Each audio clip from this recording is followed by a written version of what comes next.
Good evening, my dear listener. It's the old man again, sitting here by the dim light of my candle. The world outside is quiet, but not silent. If you listen closely, you can always hear something, breathing, watching, waiting. Tonight, I have 3 tales for you, 3 stories that will linger in your mind long after the candle burns out. These are not long stories. No, they're the kind that slip into your thoughts when you're alone and crawl into your dreams when you close. So sit back if you dare, and remember the night is long and sleep is never promised. When Thomas was 8 years old, he began to notice something strange about his bedroom closet.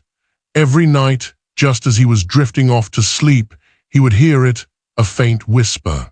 At first, it was so soft that he thought it was the wind, or maybe the sound of his parents talking in the living room. But as days turned into weeks, the whispers grew louder. They were right there, just behind the door of his closet.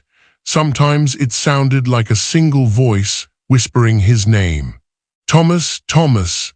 Other times it was more like a crowd, dozens of voices whispering all at once, as though they were arguing or chanting. He told his mother. She laughed and said it was just his imagination.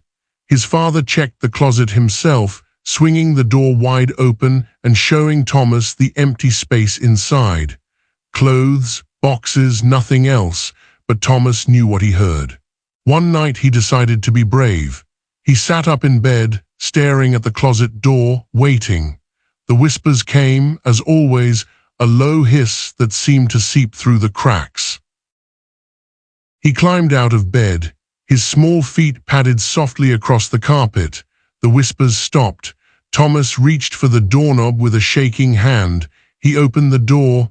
Nothing, just the smell of dust and old clothes. He laughed nervously and let out a sigh of relief. But then, a cold breath brushed against the back of his neck. A voice, right in the closet, "I'm behind you."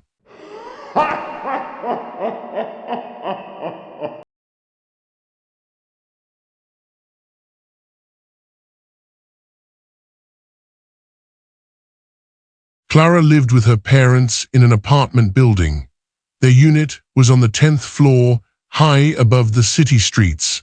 She often liked to sit by the window at night, watching the lights of cars below. One stormy evening, rain poured down the glass and lightning lit up the sky. As she sat there, she noticed something unusual. There, outside her window, was a man. He was standing completely still, staring at her with a pale, expressionless face. His clothes were soaked, his hair plastered to his forehead. Clara froze, unable to move. Then slowly she lifted her hand and waved. To her horror, the man raised his own hand and waved back. Her heart stopped.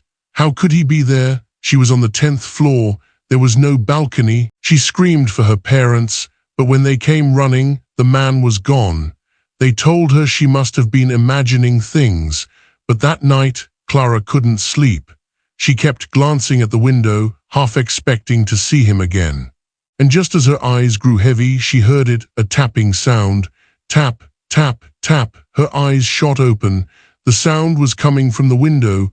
Lightning flashed, illuminating the glass. There was a hand pressed against the inside.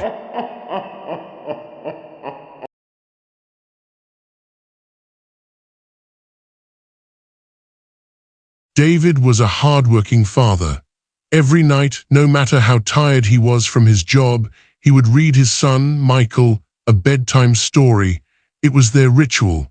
But one night, something strange happened. As David closed the book and tucked Michael in, the boy's eyes went wide with fear. He grabbed his father's sleeve and whispered, "Daddy, there's someone under my bed." David frowned. He smiled and patted Michael's head. "Don't worry, son, there's nothing there." But Michael wouldn't let go. His voice shook. "No, Daddy, please check." With a sigh, David knelt down. He lifted the blanket and peered into the darkness beneath the bed. His heart nearly stopped. There under the bed was his son, Michael, the same wide, terrified eyes staring up at him. The boy whispered, "Daddy, there's someone." David's head snapped upward.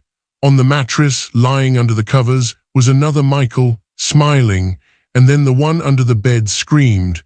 The lights flickered, the walls seemed to shake. The figure in the bed laughed, a horrible, guttural sound.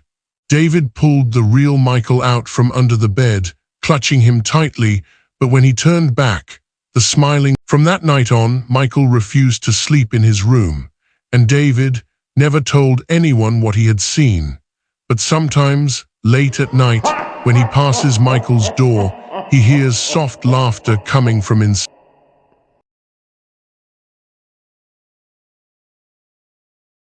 And so, my friend, 3 stories to keep you awake tonight, 3 shadows that will follow you into your dreams. Remember, the world is never as empty as it seems. Your closet may hold more than clothes. Your window may reveal more than rain. And your bed may not be as safe as you think. The candle is burning low now, and I must rest my voice. But you should be careful. When you turn off the lights tonight, listen closely. If you hear whispers, tapping, or laughter, don't ignore it. Good night, my dear listener. And if you dare, return tomorrow. The old man has many more tales